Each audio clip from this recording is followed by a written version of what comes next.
এই সিগন্যালগুলো আমরা কি করে বুঝবো? সিগন্যাল না মানলেই তাদের নামে অটো মামলা হচ্ছে।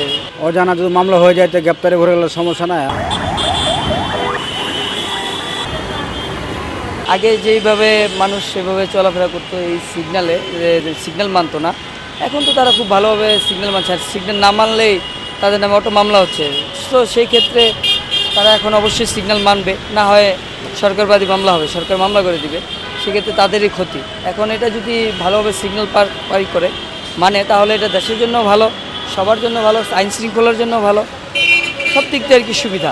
কারণ একটা ভিআইপি আগে আসলে দেখা যেত 5-10 মিনিট দাঁড়া থাকতে হইতো, সব গাড়ি অফ হয়ে থাকতো, পরবর্তীতে একটা জামের সৃষ্টি হইতো। ক্ষেত্রে এখন আর সেই জামের সৃষ্টিটা হচ্ছে না। সেক্ষেত্রে এটা খুবই ভালো এটাই সরকারের খুবই ভালো। উল্টা পথ ব্যবহার করা, এটা আমাদের মামলা হবে। সিগন্যাল অমান্য করলে এটা মামলা হবে।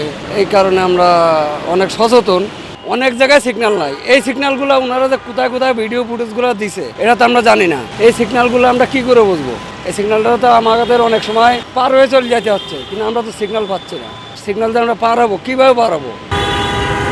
কোনো আমরা প্রশাসন থেকে জানানো হয় না, জানি না। কারণ ডিজিটাল হলে হচ্ছে আমরা জানাতে হবে, এর বিষয়ে জানি না। অজানা যদি মামলা হয়ে যায় তো গ্রেপ্তারে ভরে গেলে সমস্যা না। এখনও কোনো নির্দেশনা আমাদের দেয় না, আর জানিও না। আসে কোন জায়গায় কি নাই তাহলে জানি না। জানি যে রং সাইড গেলে মামলা হয়, সিগন্যাল অমান্য করলে মামলা হয়, আইল্যান্ডে গাড়ি চালালে মামলা হয়। এখন যারা জানে না এরা মামলা আওতায় যাবে। জানা উচিত। এখন জানানোটা কীভাবে জানানো যায় যাতে সবাই জানে, এটা আমার মনে হয় হয়তো মাইকিং বা হয়তো মেসেজের মাধ্যমে জানিয়ে দেওয়া উচিত। ওরকমভাবে কোনো কিছু জানানো হয় নাই। আমরা যারা ঢাকা সিটিতে থাকি, অফিস আদালতে যাই, বাইক নিয়ে যাই, আবার আসি। তো সেক্ষেত্রে যারা আমরা কিছু কিছু মানুষ হয়তো অনলাইন থেকে এগুলা দেখছি, এগুলো হয়তো আমরা বুঝি। যারা একবারেই বুঝে না, যারা ঢাকা সিটিতে রাইড শেয়ার করে বা করে, তারা তো আসলে এরকমভাবে বুঝে না যে এই মামলাটা কি বা কিভাবে কি হবে না হবে। এগুলো আসলে ওনাদেরকে আগে ঠিকঠাক মতো প্রপারলি বললে, ওনাদেরকে বোঝায় বললে হয়তো। হ্যাঁ, আমরা যারা ধরেন অনলাইনে অ্যাক্টিভ, আমরা তো এগুলো দেখা যতটুকু বুঝছি। ঠিক আছে যে কোন কোন জায়গায় ক্যামেরা আছে, কোন কোন জায়গায় আইন মানতে হবে। আসলে আইন তো সব জায়গায় মানা উচিত, কিন্তু অনেকের হয়তো তাড়াহুড়ো থাকার কারণে হয়তো আপনার অনেক সময় সিগন্যাল ওভারটেক করে চলে যায়। এরকম আমাদের অনেক শিক্ষিত পার্সনও আছে যে ক্যামেরা আমার এআই থাকা লাগবে কেন? আমি যদি আমার দেশের নাগরিক হই, আমি যদি এরকমভাবে সম্মান করি আইনকে, তাহলে সেক্ষেত্রে আমি ট্রাফিক রুল মানা অবশ্যই উচিত। এটা আমার জীবনেরও নিরাপত্তা একটা।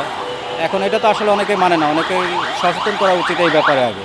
এখন সচেতন আমরা ওইরকমভাবে দেখি নাই। ডিজিটাল মামলা যেটা হচ্ছে এখন অটোটা, এটা আমাদের জন্য খুব কষ্টকর। কারণ আমরা যারা বাইক চালাই, ঠিক আছে, আমাদের জন্য যদি 3000 টাকা মামলা দেয়, আমার ফ্যামিলি পরিবার দেখা যাচ্ছে যে ছেলে মেয়ে লেখাপড়া করতেছে, এই মুহূর্তে 3000 টাকার মামলা দেয়, আমি এটা অনেক হেজিটেশনের মধ্যে পড়ে যাব। কিন্তু যখন এই হেজিটেশনের মধ্যে পড়ে যাব, তখন দেখা যাচ্ছে যে আমার খুব চাপ হয়ে যাবে ফ্যামিলি চালাইতে, ঠিক আছে। তখন আমি কি করব? আমার মানে এটা আত্মনাতের একটা বিষয়। তো তখন দেখা যাচ্ছে যে এখন যতই কষ্ট হোক, এখন মামলাটা ভাঙতে হবে। এটা সরকারি ম্যানুয়াল, ঠিক আছে, এটা আমাকে করতেই হবে। এখন দেখি আল্লাহ পাক কী করে। আমি তারপরেও আপনার যদি মামলাটা অটো মামলা যেটা বাড়িতে পৌঁছে যাবে যখন, তখন দেখা গেছে যে আমাদের পরিবাররা অনেক টেনশন করবে। তো আমি মনে করি যে সিম্পলভাবে মামলাটা দিলেই ভালো হয়। মানে 3000 টাকা যখন মামলা দিবে, আমাদের বাইক চালারা খুব কষ্টের মধ্যে আছে, সত্যি কথা যেটা। এই মামলা ভাঙা আমাদের জন্য আকাশ পাতাল হয়ে যাবে।